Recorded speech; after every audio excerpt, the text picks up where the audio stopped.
Seems like a while since I made a proper comic book video. I have recorded a couple, but I might just redo them. I did like a spotlight video on martial law, but I went online to do some research, and I found a book that I was missing from my collection, and I found a copy on eBay, and it was a buy now or best offer, so I just lowballed the guy like a third of what he was asking, and surprise, surprise, he said okay. So that should be here. So as soon as that gets in, I'll redo that martial law video and share. Okay, so I got 2 weeks worth of books here. I finally made it to the shop today and picked up my books from this week. But last week I got Fade Out by Brubaker and Phillips. I started reading this and I just couldn't get through it. Not because I was not into it or whatever, it's just I've been busy and I don't feel too good. Witches number 2. I really liked it. I think the creepy Scott Snyder stuff is a little bit better than I don't know, I haven't read his Batman, but I did read his Swamp Thing, but I like his horror genre writing a little bit more. I mean, like The Wake, for example. I know, was it Magneto was right? Just showed off his copy of the hardcover trade, and I'm one of those people that thinks the first arc of that book was a lot better than the second. They should have just done it as like a 2 different 6-issue miniseries. I think that probably would have worked better, rather than the drastic change that story took at issue 6. Or story. Yeah. Yeah, you know what I'm saying. Sorry, I'm a little out of it. I picked up Drifter number 1 last week. I absolutely love this cover. I'm not going to get number 2. And I'll probably put this in my prize box. I wasn't impressed with this book at all. At all. But the cover's pretty cool. Yeah, I read it, but I don't have much of a recollection about what happened in it. And out of the back issue bin, last week I picked up Saviors number 5. I'm probably done with this too. And that's a shame, because I really like James Robinson. But not so much on this. But I hear his Fantastic Four stuff is really good. So who knows? And today, made it to the shop, picked up my books from Wednesday, and they had like 6 or 7 new long boxes of like stuff I guess they just got. And it's a chain, so they have like the big warehouse, so they get stuff brought in from other places. But I found a copy of Animal Man number 13 for 85 cents. Why not? I got Concrete, Fragile Creature number 4. I absolutely love Paul Chadwick. So T, if you're still looking for something to get into, there you go.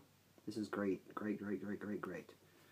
And I'm pretty sure it's collected into trades, but the back issues aren't ridiculously expensive, if you can find them.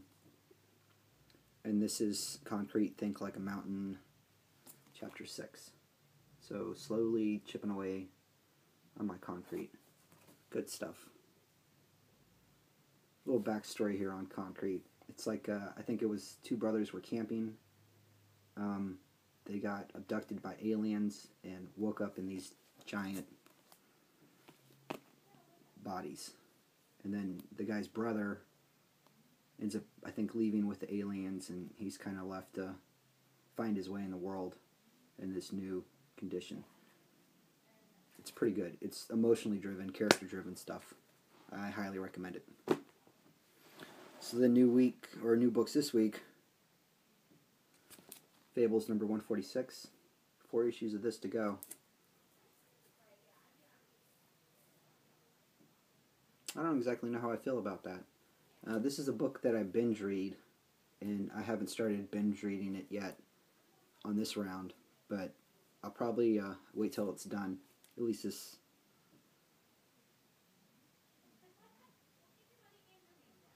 This is part 6 of Happily Ever After, which is according to the little blurb right here, a Prince Charming story. So maybe if it's a 10-part thing, that'll probably close out Fables. and then I'll just grab the last like 30 issues and just sit down on my day off and binge read, because Fables is definitely worth binge reading. I probably could have just picked up the trades, but I like the singles.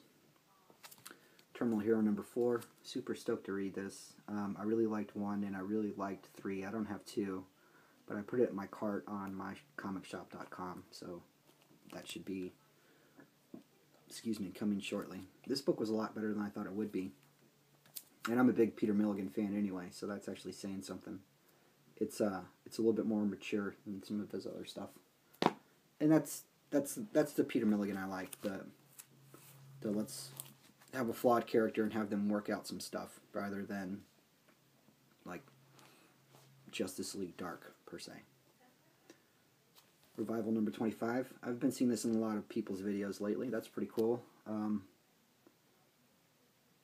Larasa recommended this to me, and I have not been disappointed. This book's great.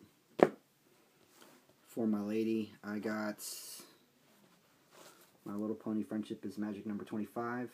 And what's her name? Cook. Her last name's Cook. The lady that writes this book is going to be at Kansas City Comic-Con in February. So my girlfriend is super excited about that. And last but certainly not least, the only Marvel title I pick up, Magneto. And this is number 12. So hopefully this goes along the lines with number 11, and I didn't miss like 4 story parts because I don't read Uncanny Avengers. But the sooner this whole Axis thing is over and we can get back to a legitimate Magneto story, the better for me. This book is really good. The first 6 or 7 issues before all the crossover crap started happening were really, really good. First issue in particular blew me away. And it's Colin Bunn, so a lot of people like him, a lot of people don't like him. But if you like Magneto, I would highly recommend The Sixth Gun, the book that he does for Oni Press. It's amazing. It's amazing. So, oh yeah, I was going to show this off. It's, I don't know if you're going to be able to see it. Working on a design for something. Just saying. Cool beans. Yeah, that's supposed to be Swamp Thing. Cool. Alright. I'll see you guys later. Enjoy your books. Bye.